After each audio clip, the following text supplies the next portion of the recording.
Driver کا منہ حیرت سے کھلا کا کھلا رہ گیا تھا۔ یہ تو ایسا راز تھا جو وہ اپنے آپ سے بھی چھپاتا تھا۔ اس کے بارے میں تو اس کے گھر والوں کو بھی معلوم نہیں تھا اور نہ ہی اس کے قریبی دوست کو پتا تھا۔ آپ کو کیسے پتا چلا بیگم صاحبہ؟ میری نگاہوں سے کچھ بھی چھپا ہوا نہیں ہے۔ یہ مت سمجھنا کہ اگر شکل سے معصوم دکھتی ہوں تو اندر سے ہی معصوم ہوں گی۔ تم سوچ بھی نہیں سکتے میں کتنی چالاک ہوں۔ وہ خود ہی اپنے آپ کو چالاک کہہ کر خوش ہو رہی تھی۔ ڈرائیور نے اپنی گردن جھکا لی اور اپنی مسکراہٹ دبانے کی کوشش کی، کہیں ایسا نہ ہو کہ وہ اس کو مسکراتا ہوا دیکھ کر دوبارہ سے دھمکی دینے پر اتر آئے۔ ویسے بیگم صاحبہ آپ کہاں پر جا رہی ہیں؟ یہ تمہارا مسئلہ نہیں ہے، تم نے بس اپنی زبان بند رکھنی ہے۔ اگر تم نے زبان کھولی تو پھر میں تایا جان کو تمہاری شکایت لگا دوں گی۔ یہ کہہ کر وہ اپنی گاڑی ریورس کرتی ہوئی حویلی سے باہر نکل گئی تھی۔ معیز جس نے ملازمہ کو چائے بنانے کی ہدایت کی تھی اور کمرے کی بالکنی میں آ کر کھڑا ہوا تھا، اس نے جب اس لڑکی کو حویلی سے باہر جاتے ہوئے دیکھا تو اس کے تن بدن پر آگ لگ گئی۔ اس کو آج میرے ہاتھوں سے کوئی بھی نہیں بچا سکتا۔ یہ آخر خود کو سمجھتی کیا ہے؟ وہ تیزی سے سیڑھیاں اترتا ہوا نیچے آیا۔ اس نے فیصلہ کیا تھا کہ ڈرائیور سے تو وہ بعد میں اس بارے میں، جس نے نہ تو یہاں کے راستوں کے بارے میں پتا تھا اور نہ ہی اسے اس گاؤں کے قاعدے قوانین کے بارے میں پتا تھا۔ یہاں پر خانوں کی برسوں سے ملک خاندان کے ساتھ دشمنی چلتی آ رہی تھی۔ ملک خاندان تو بس طاق میں بیٹھا رہتا تھا، اسے موقع مل جائے اور وہ خانوں کو ذلیل و رسوا کرے۔ یا میرے اللہ، مجھے اپنے اوپر کنٹرول کرنے کی صلاحیت عطا فرمانا، کیونکہ اگر میں نے اس لڑکی کو کوئی بھی اوٹ پٹانگ حرکت کرتے ہوئے دیکھ لیا تو اس کو میرے ہاتھوں سے کوئی بھی نہیں بچا سکتا۔ وہ دل ہی دل میں دعا کر رہا تھا۔ اسے کافی دیر تلاش کرنے کے بعد بھی وہ اسے کہیں بھی نظر نہیں آئی تھی۔ نہ جانے اسے زمین کھا گئی تھی یا آسمان نگل گیا تھا۔ اس کے دماغ میں یہ بات سمائی ہی نہیں تھی کہ وہ اس وقت گاؤں کی دہلیز پار کر کے ملک خاندان کے گاؤں میں داخل ہو چکی تھی۔ اس نے گاڑی تھوڑے فاصلے پر کھڑی کی تھی کیونکہ وہاں پر گاؤں کے بچے کرکٹ کھیل رہے تھے، جو کہ اس کا پسندیدہ کھیل تھا۔ اپنے آپ کو شاہین افریدی گمان کرتی ہوئی وہ ان کے پاس گئی۔ کیا میں بھی آپ لوگوں کے ساتھ کھیل سکتی ہوں؟ بچوں نے حیرت سے اس کی طرف دیکھا تھا۔ مگر تم تو عورت ہو، اچانک ہی ایک بچہ بولا تھا۔ عورت ہوں تو کیا مطلب ہے؟ کیا میرے پاس جذبات نہیں ہیں؟ وہ اپنے سینے پر ہاتھ رکھتے ہوئے ڈرامائی انداز میں بولی تو وہاں پر موجود چھوٹے بچے کھلکھلا کر ہنسنے لگے تھے، جبکہ بڑے بچے کینہ توڑ نظروں سے اس کو گھورنے لگے تھے، کیونکہ وہاں کے لوگوں کی ذہنیت یہی بنی ہوئی تھی کہ عورتیں گھر کی چار دیواری میں اچھی لگتی ہیں۔ گھر سے باہر نکلنا عورت کا نہیں بلکہ مرد کا کام ہے۔ بدلے میں تم لوگوں کو ڈھیر ساری چاکلیٹس دوں گی۔ دراصل کچھ ہی دن پہلے اس کا کزن سعودیہ سے واپس آیا تھا اور اس نے ان کے لیے ڈھیر ساری چاکلیٹ معیز کے ہاتھوں بھجوائی تھی۔ جب وہ اس کی گاڑی میں جا کر بیٹھی تو اس کی نظر ان چاکلیٹس پر پڑی تھی۔ اور اس کے علاوہ میں تم لوگوں کو پیسے بھی دوں گی۔ کیا تم لوگ اب مجھے اپنے ساتھ کھیلنے کی اجازت دو گے؟ وہ مسکراتی ہوئی نظروں سے ان کے چہرے کی طرف دیکھ رہے تھے۔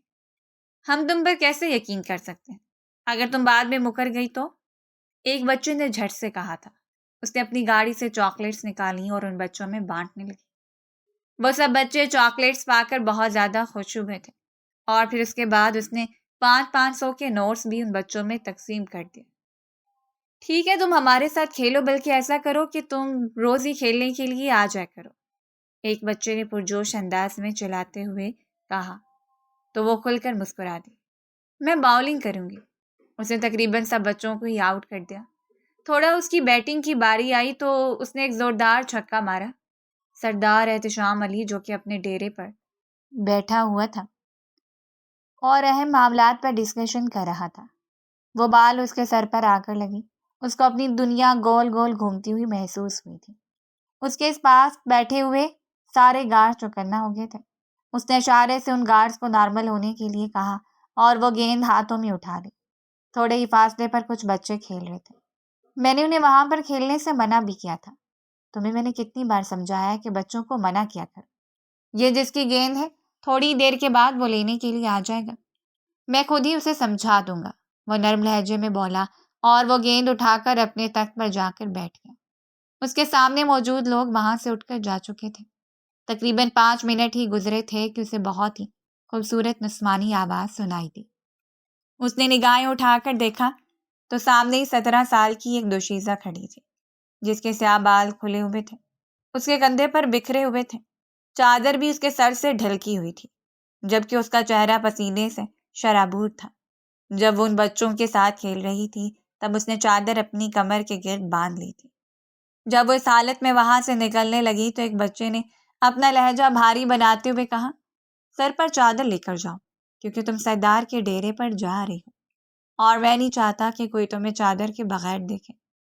بچہ یوں بات کر رہا تھا جیسے وہ اس پر پورا حق رکھتا، جبکہ وہ بمشکل 5 سال کا تھا۔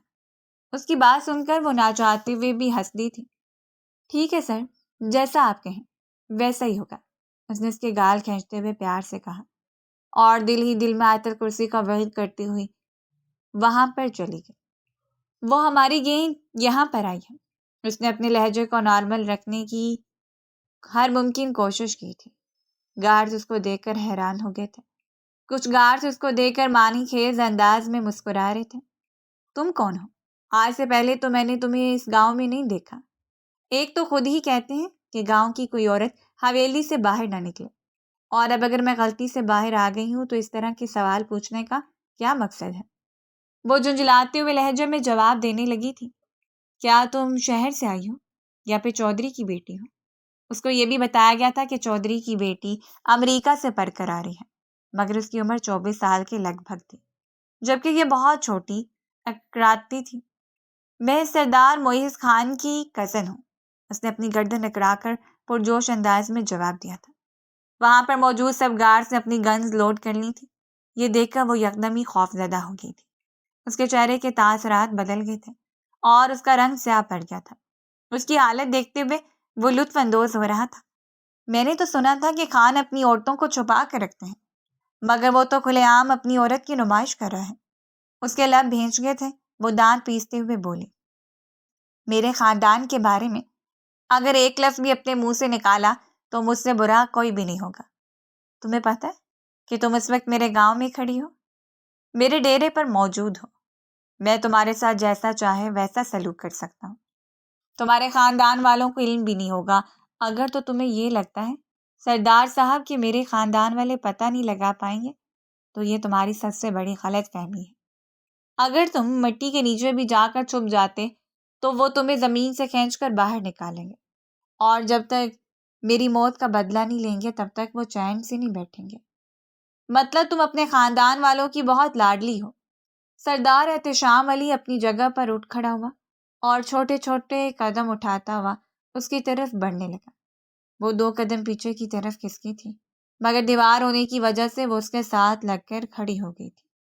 میرے پاس آنے کی کوشش مت کرنا، اور اس طرح سے مت دیکھو مجھے، ورنہ میں تمہاری آنکھیں نکال دوں گی۔ سچ کہوں تو زندگی میں پہلی بار میں نے اس قدر بہادر عورت دیکھی ہے جو میرے ہی ڈیرے پر آ کر مجھے ہی للکاری ہے۔ ویسے لٹل گرل، تمہیں میں ایک چھوٹی سی نصیحت کرنا چاہتا ہوں۔ لڑکیوں کو اس قدر بہادری زیب نہیں دیتی، اور جہاں تک تم سے انتقام یا بدلہ لینے کا سوال ہے تو ملک خاندان ابھی اتنا گرا نہیں ہے کہ وہ عورتوں کا استعمال کرے گا۔ یہ تم خانوں کی روایت ہوتی ہے جو عورتوں کو ہر جنگ میں استعمال کرتے ہیں۔ جاؤ یہاں سے اور دوبارہ مجھے یہاں پر نظر مت آنا۔ اگر دوبارہ تم مجھے اس جگہ پر دکھ گئی تو مجھ سے برا کوئی بھی نہیں ہوگا۔ تمہاری قسمت اچھی تھی کہ تمہیں سردار احتشام علی مل گیا ہے۔ اگر تمہارا سامنا میرے خاندان کے کسی اور مرد کے ساتھ ہوتا تو تم اپنے پیدا ہونے پر پچھتاتی۔ یہ کہہ کر وہ وہاں سے پلٹ گیا تھا۔ میں تم سے ڈرتی ورتی نہیں ہوں، میں تمہیں بتا رہی ہوں۔ یہ مت سمجھنا کہ میں تم سے خوف زدہ ہو گئی تھی۔ گارڈز اس کی طرف بڑھا۔ اس نے ایک جھٹکے سے گارڈز کے ہاتھوں سے اپنے بازو چھڑوائے اور اس کے سینے پر زور سے ہاتھ مارتی اس کو دھکا دیتی ہوئی وہاں سے چلی گئی تھی۔ آخر یہ کیا چیز تھی؟ وہ اس کی پشت کو دیکھ کر رہ گیا تھا۔ وہ گیند ان بچوں کے حوالے کرنے کے بعد وہ اپنی گاڑی کی طرف بڑھ گئی تھی، مگر اس کی گاڑی کا ٹائر پنچر تھا۔ کسی نے اس کی گاڑی کے ٹائر کی ہوا نکال دی تھی۔ یا میرے اللہ، اب میں کیا کروں؟ اپنی حویلی واپس کیسے جاؤں گی؟ سب گھر والے میرے لیے پریشان ہو رہے ہوں گے۔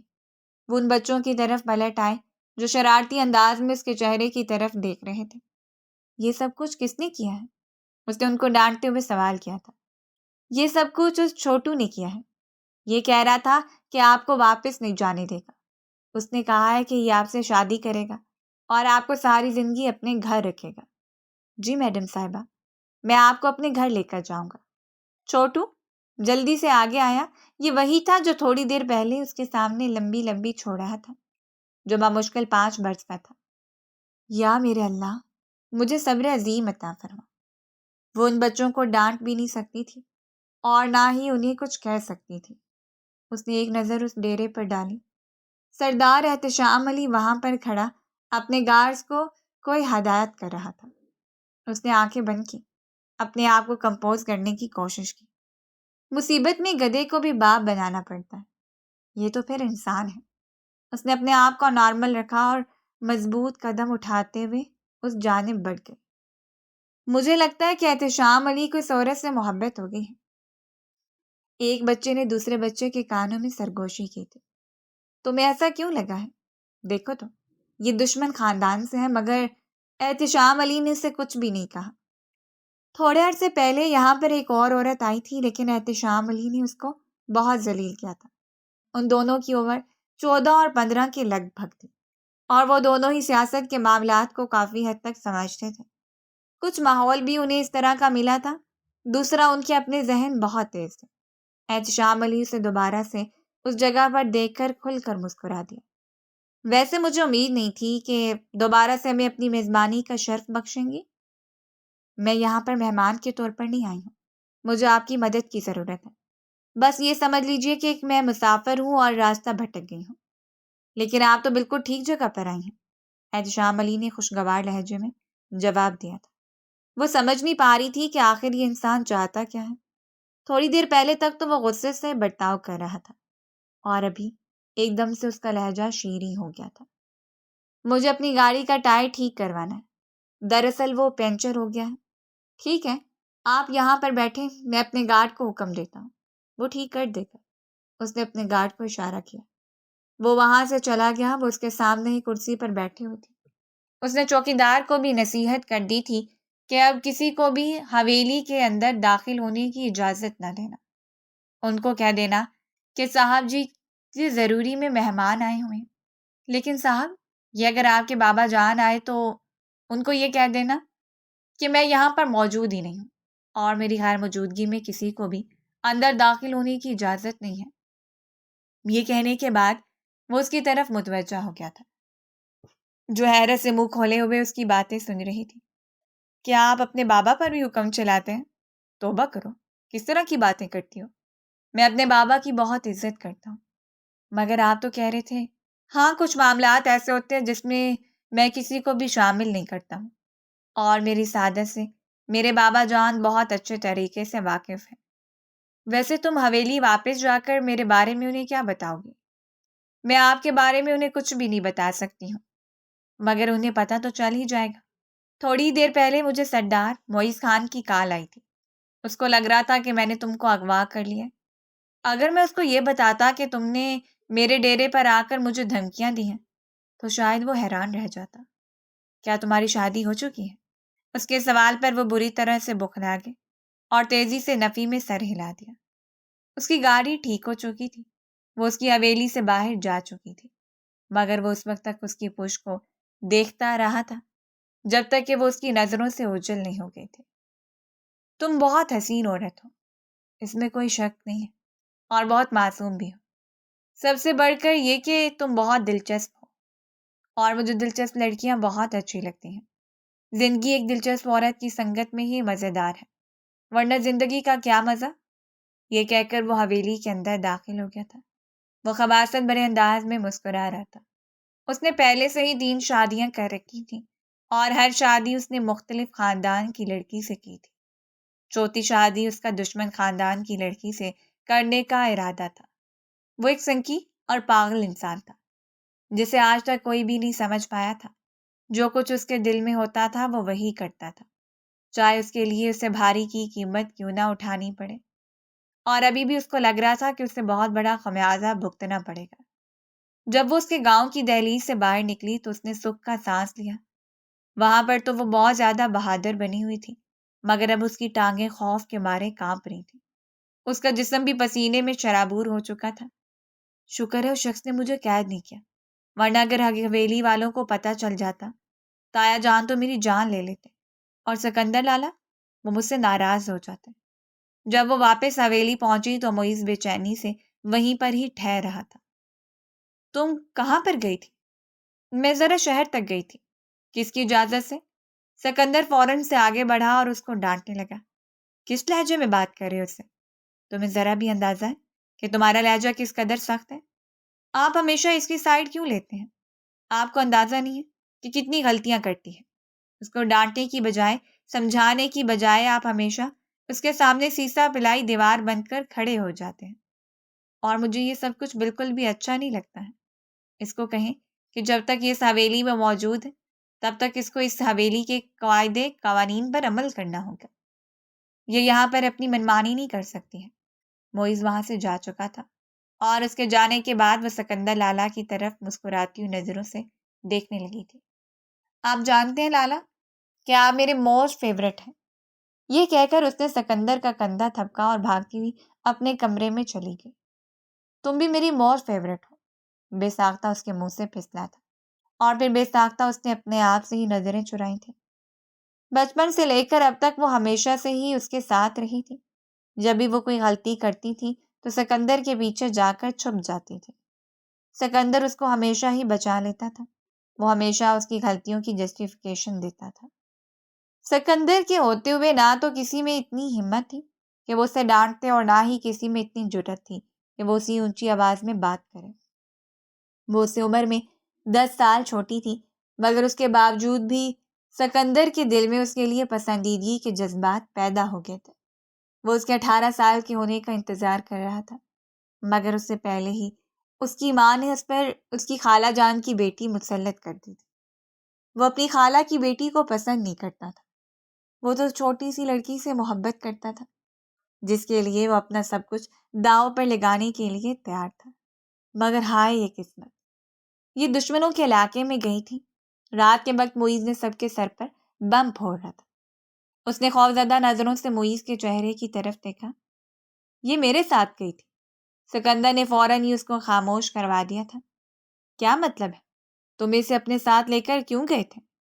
تایا جان، ہم غلطی سے اس طرف نکل گئے تھے، زیادہ مسئلہ والی بات نہیں ہے، سب کچھ بالکل ٹھیک ہے۔ اس نے انہیں پرسکون ہونے کا اشارہ کیا تھا، جبکہ اس چھوٹی سی لڑکی کا وجود ہولے ہولے لرز رہا تھا۔ کھانا کھانے کے بعد وہ سکندر کے کمرے میں داخل ہو گئی۔ وہ اجازت لیے بغیر اس کے کمرے میں چلی گئی تھی۔ ماریا، جو کہ پہلے ہی وہاں پر کھڑی اس سے بات کر رہی تھی، اسے ناگواری سے زوہا کی طرف دیکھا۔ کیا تمہیں کسی نے تمیز نہیں سکھائی کہ دوسروں کے کمرے میں داخل ہونے سے پہلے دستک دیتے ہیں؟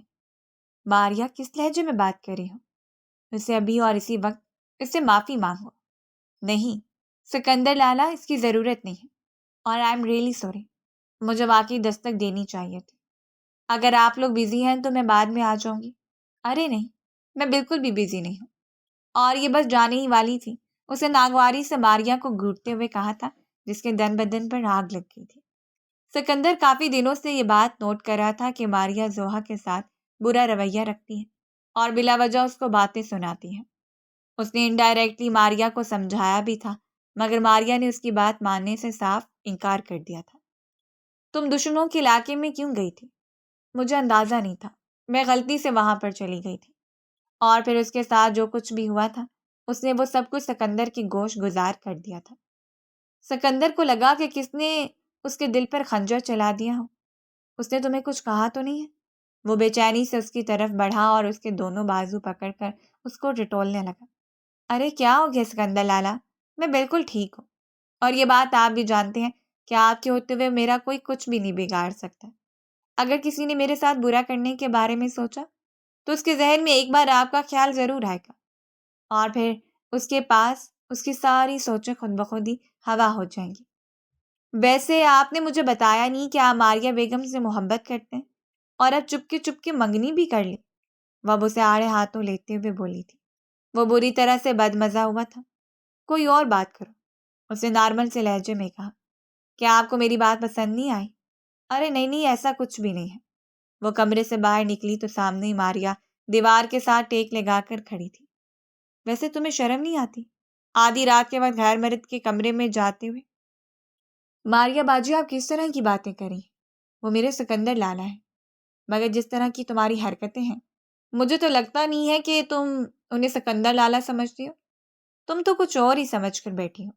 اس کے گال شرم کی وجہ سے لال ہو گئے تھے۔ اس نے غصے سے اپنی مٹھی بھینچ لی تھی۔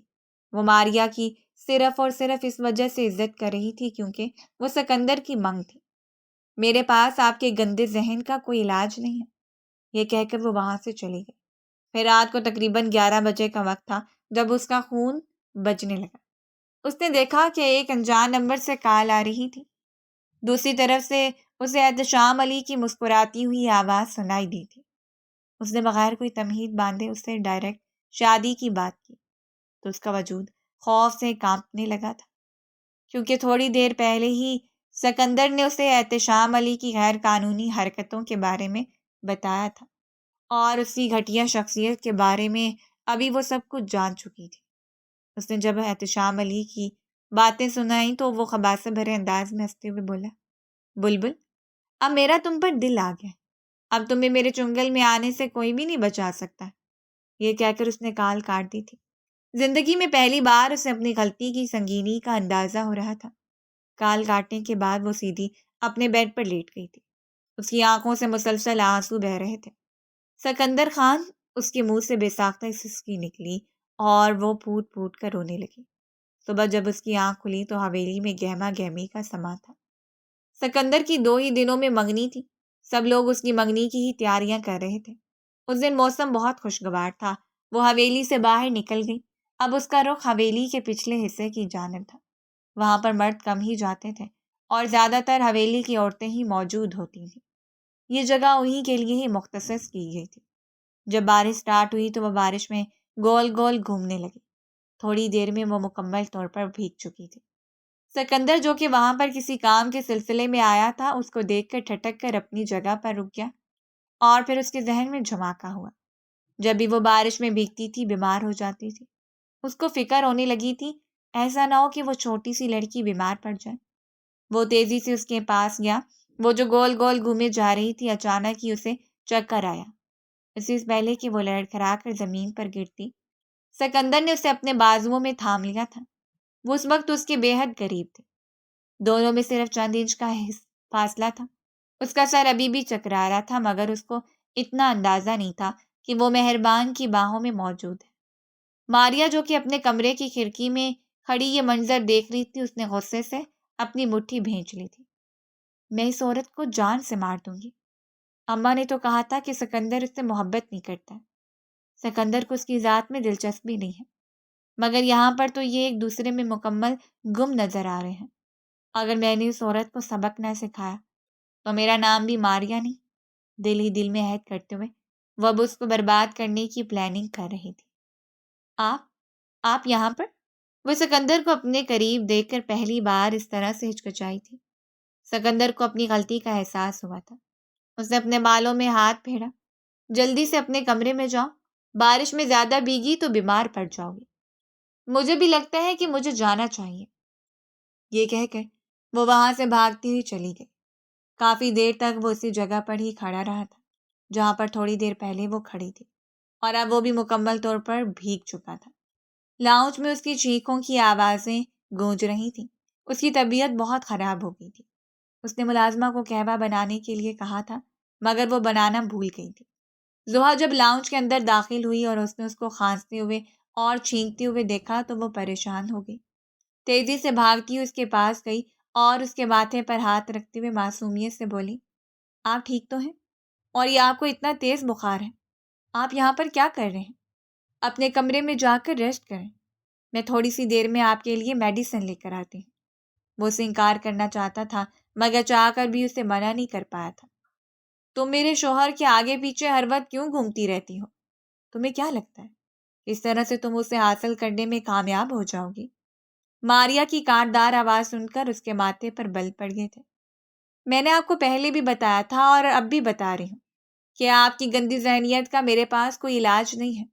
میں تو یہی ہے کہ آپ خود اپنے آپ کو سمجھا لیں، ورنہ اگر میں نے تایا جان سے آپ کی شکایت لگا دی تو آپ کے لیے بہت برا ہوگا۔ تم میری کیا شکایت لگاؤ گی؟ میں انہیں بتاؤں گی کس طرح سے تم بارش میں بھیگ رہی تھی۔ اور وہ تمہارے انتہائی قریب موجود تھا۔ انسان میں ذرا سی غیرت ہوتی ہے، ذرا سی حیا ہوتی ہے، مگر تم کیا جانو۔ اس سے پہلے کہ ماریا کچھ کہتی، اس کا ہاتھ اٹھا تھا اور ماریا کے چہرے پر نشان چھوڑ گیا تھا۔ میں ہر چیز برداشت کر لوں گی، لیکن اپنی عزت پر ایک حرف بھی نہیں آنے دوں گی۔ آپ ہوتی کون ہیں میرے کردار پر انگلی اٹھانے والی؟ آپ پہلے اپنے کردار کو جا کر جسٹیفائی کریں۔ تمہاری اتنی ہمت؟ ماریا آگے بڑھی اور پھر کچھ سوچ کر اپنی جگہ پر رک گئی اور عجیب سے انداز میں مسکرانے لگی۔ تم سے میں اس طرح سے بدلہ نہیں لوں گی، تو میں ایسی جگہ پر جا کر ماروں گی جہاں پر تمہیں پانی بھی نہیں ملے گا۔ یہ کہہ کر وہ وہاں سے چلی گئی تھی۔ حیرت انگیز طور پر 2 دنوں کے بعد اس نے خود ہی آ کر زوہا سے معافی مانگی تھی۔ زوہا اپنے دل میں کسی کے لیے بھی نفرت نہیں رکھتی تھی، اس لیے اس نے اس کو معاف کر دیا تھا۔ اس کی منگنی کے دن وہ دل سے تیار ہوئی تھی۔ شیشے میں جب اس نے اپنے عکس کو دیکھا تو وہ دھک سے رہ گئی۔ اس کا دل زور زور سے دھڑکنے لگا تھا۔ اگر تمہاری شادی سکندر لالا سے ہو جائے تو ایک بار اس کی سہیلی نے اس کو کہا تھا، تو اس نے سہیلی کو زور سے کندھے پر تھپڑ مارا تھا۔ توبہ کرو، وہ میرے لالا ہے، سکا بھائی تو نہیں ہے، اور جتنا وہ تم سے پیار کرتا ہے تم پر اپنی جان نچھاور کرتا ہے۔ مجھے نہیں لگتا کہ وہ تمہارا نکاح کسی اور سے ہونے دے گا۔ ویسے تم ان کے ساتھ بہت پیاری لگو گی۔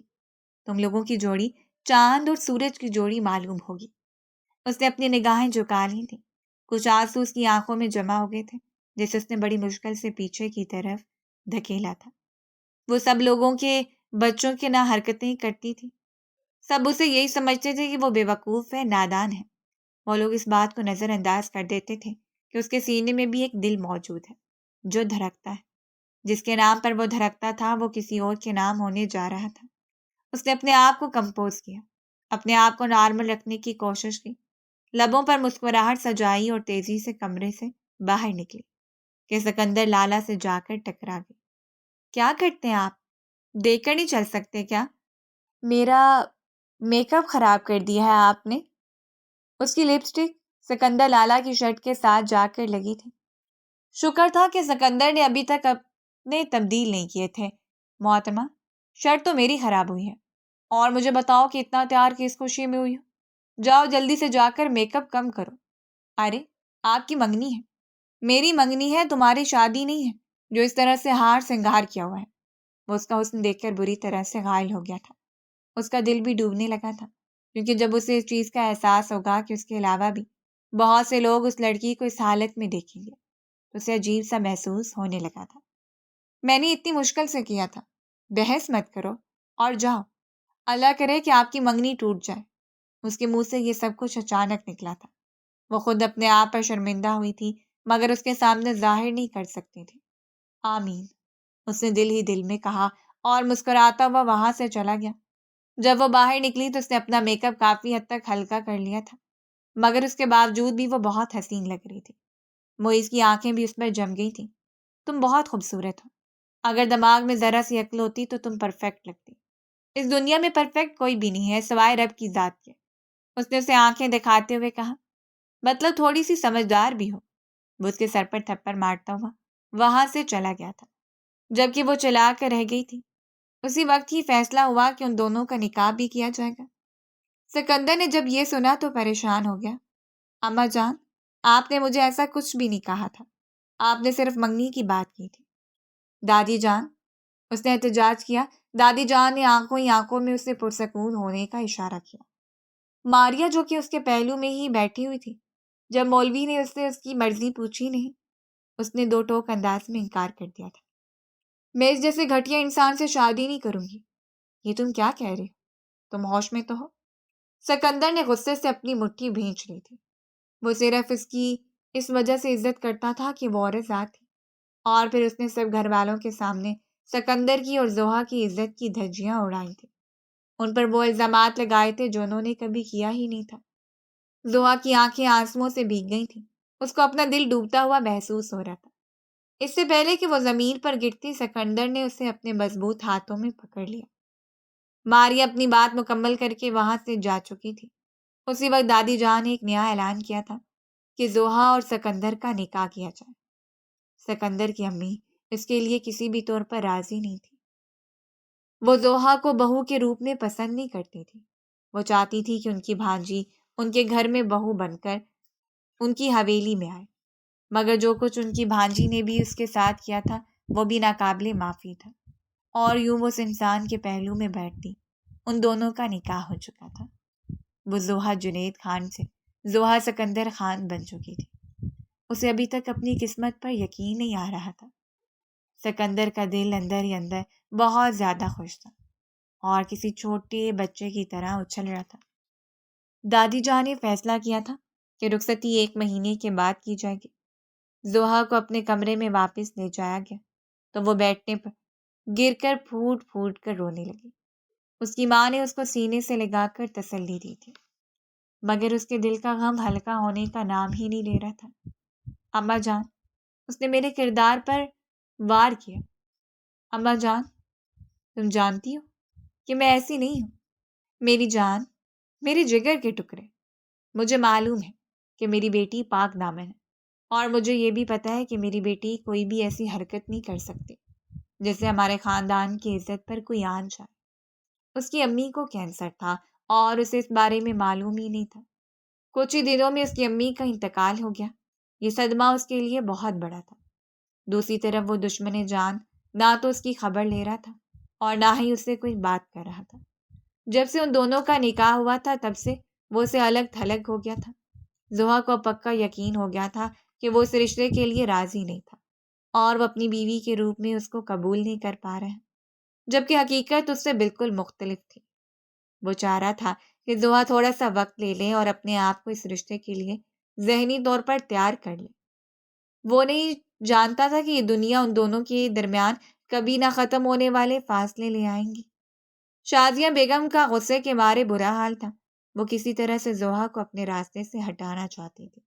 دوسری طرف ماریا کو بھی اپنی غلطی کا احساس ہو گیا تھا کہ جذباتی ہو کر اس نے اپنے اوپر کتنا بڑا ظلم کر دیا ہے۔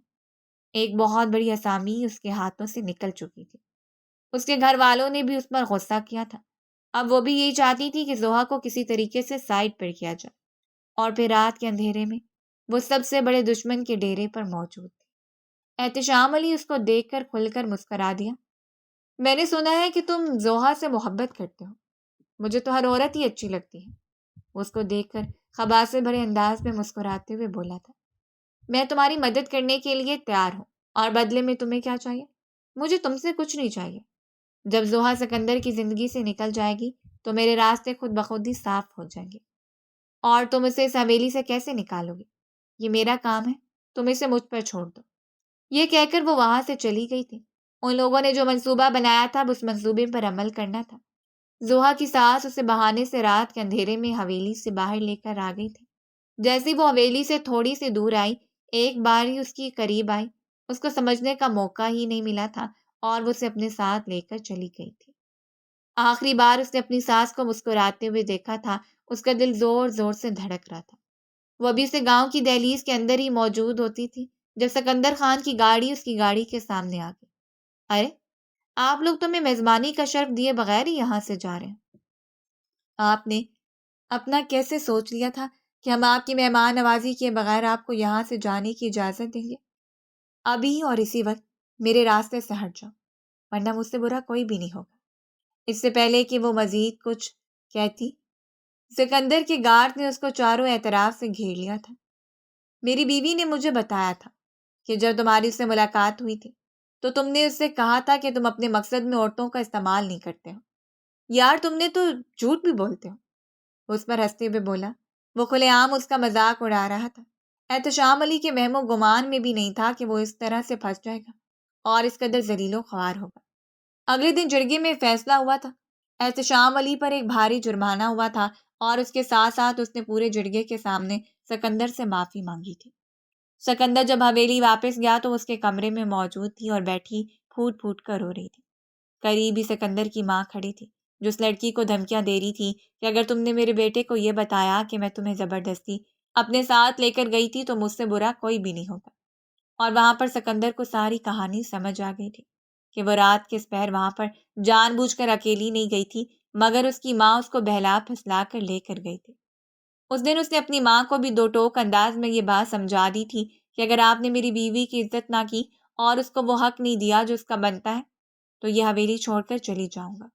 جب تک حویلی والے میری بیوی کی عزت کریں گے اس وقت تک میں بھی حویلی والوں کی عزت کروں گا، اور جس دن انہوں نے میری عورت کو نظر انداز کر دیا اس دن میری نظروں میں بھی ان کی اہمیت ختم ہو جائے گی۔ اس کی ماں غصے سے وہاں سے چلی گئی تھی۔ وہ چھوٹی سی لڑکی کی طرف متوجہ ہو گیا تھا۔ تم ٹھیک تو ہو؟ وہ اس کی طرف بڑھا۔ میں جانتی ہوں کہ آپ مجھے پسند نہیں کرتے۔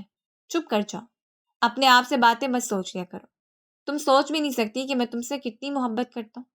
میں اپنے رب کا کتنا شکر گزار ہوں کہ تم میرے نصیب میں لکھ دی۔ اگر تم مجھے نہ ملتی تو شاید میں ساری زندگی کبھی خوش نہ رہ پاتا۔ تم میرے لیے بہت خاص ہو۔ تم میری پسندیدہ عورت ہو جس کے لیے میں ہر چیز قربان کرنے کے لیے تیار ہوں۔ میں تم سے وعدہ کرتا ہوں کہ دوبارہ کبھی بھی تمہاری آنکھ میں آنسو نہیں آنے دوں گا۔ تمہیں اپنے سینے کے ساتھ لگا کر رکھوں گا۔ تمہیں وہ محبت دوں گا جس کی تم مستحق ہو۔ بدلے میں مجھے صرف اور صرف تمہاری وفاداری چاہیے۔ کیا تم میری وفادار بن کر رہو گی؟ کیا تم ساری زندگی میرا ساتھ نبھاؤ گی؟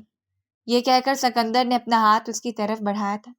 اس چھوٹی سی لڑکی نے سکندر کا ہاتھ تھام لیا تھا۔ باہر بادلوں میں چھپا ہوا چاند ان کے اس ملن پر کھل کر مسکرا دیا۔